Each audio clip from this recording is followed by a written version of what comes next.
Hey Altamonte Springs, this is Chelsea with 𝐟𝐸␵ Innovation.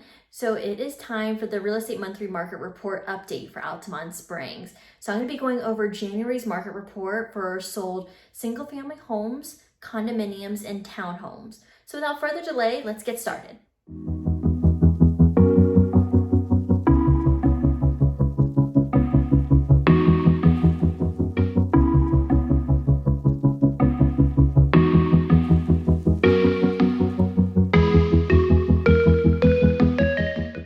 Okay, so we are going to start with the single family homes. So right now we had a total of 39 single family homes sold in the month of January. Out of those 39, none of them were in the square footage between 0 to 1,000 square foot. So we're going to jump to the 1,001 to 1,500 square foot, which we had 9 properties sold. Then we go to the 1,501 to 2,000 square foot. We had 18 properties sold. Then we go to the 2001 to 2,500 square foot, and we had 8 properties sold. And then we go after that to the 2,501 to 3,000, we had 1 property sold. And the 3,001 to 3,500 square foot, we had a total of 3 properties sold. So we did have a wide range of properties sold. Again, we didn't have any in the 0 to 1,000, so we will not have any records for those this month. But we did have a wide range between 1,001 to 3,500 square foot. So next what we're going to do is I want you to take a look at the graph. We're going to be going over what the property was listed for and then what the property is actually sold for. So you guys can kind of gauge of what you're asking and what it's actually being sold for. So for the properties that are 1,001 to 1,500 square foot, we had an original listing price of about $257,000. And the average sold price was $256,000, so only about $1,000 off. For the properties that are 1,501 to 2,000 square foot, the original listing price was about $319,000, and the sold price was $308,000. So that is going to be probably one of the biggest drops right there is between that price point. Then we go to the 2001 to 2,500 square foot, where we had an average listing price of $370,000, and the average sold price was $365,000. So it's only about $5,000 difference.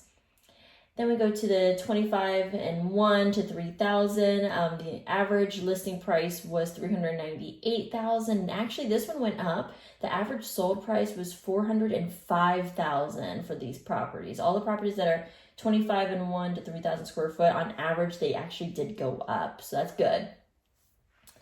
Then we go to the properties that are 3,001 to 3,500 square foot. The average listing price was $481,000, and the average sold price was $478,000. So not too big of a drop as well.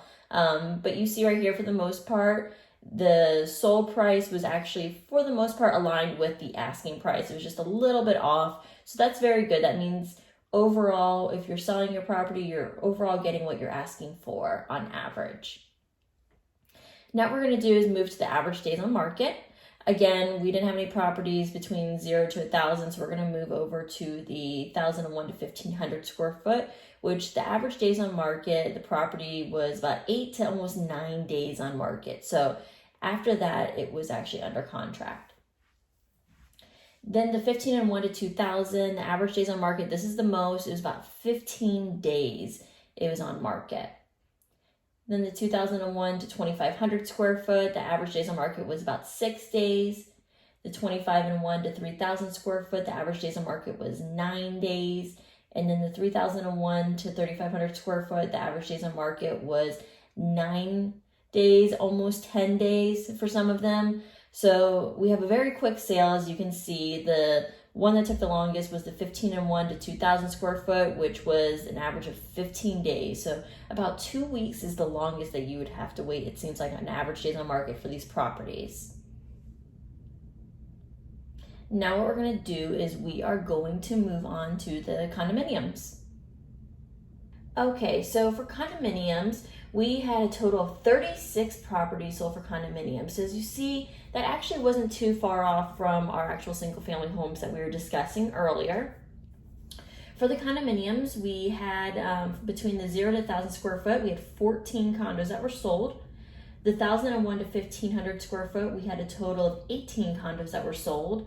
The 1,501 to 2,000 square foot, we had a total of 3 condos. The 2,001 to 2,500 square foot, we had 1 condo. And then we didn't have any other condos larger than that. So we're just gonna move on now to the graph where we're gonna be going over the original listing price and current price.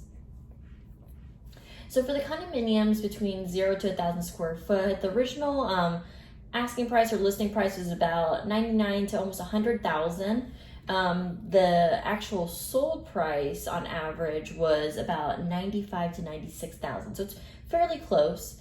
The condominiums from 1,001 to 1,500 square foot, the original asking price was about 152,000, and then the actual sold price was about 143,000.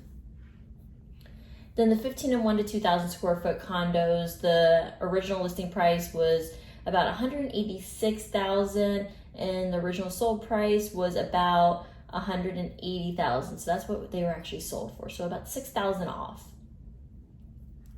Then for the 2,001 to 2,500 square foot, the original listing price was about 275,000, and then the actual sold price was about 234,000.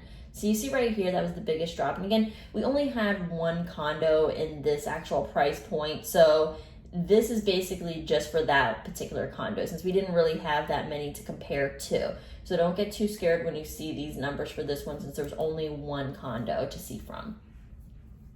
So now what we're gonna do is move to the average days on market. For the 0 to 1,000 square foot, on average, they were on market for 14 days, almost 15 days. The 1,001 to 1,500 square foot, they were on market about 28 days. The 1,501 to 2,000 square foot, they were on market, it was about 97 days. And then the 2,001 to 2,500 square foot, they were on market for about, well, this particular property is on market for 162 days.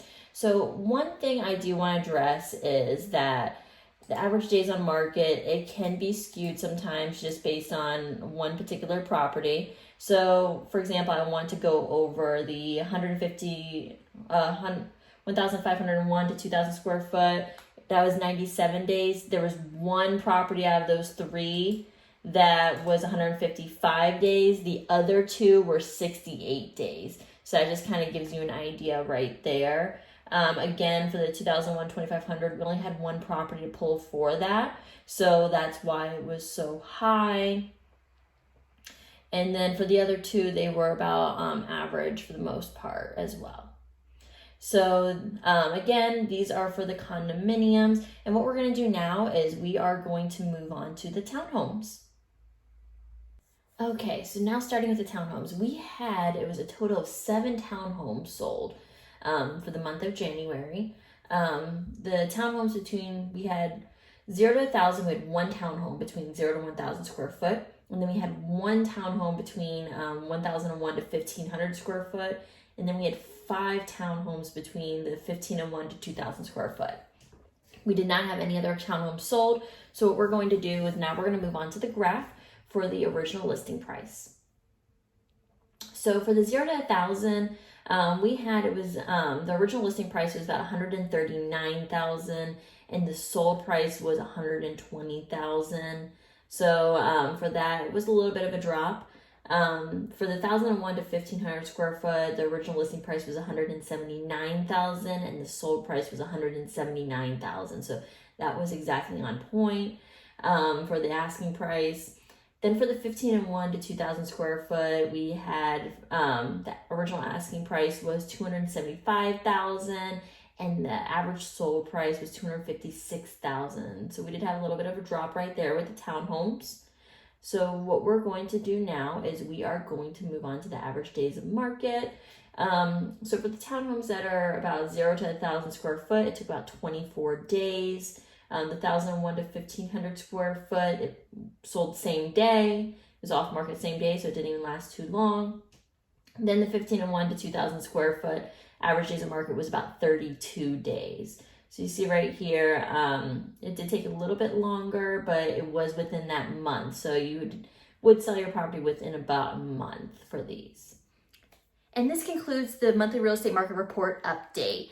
If you guys have any questions or concerns, please feel free to comment below or message me direct. If you guys would like to know about other cities in Seminole County or just Seminole County in general, please make sure to follow, like, and subscribe my YouTube channel, as I will be coming out with these reports monthly for each individual city and Seminole County in a whole. But otherwise, I hope everyone has a great rest of their day and enjoys the rest of their week.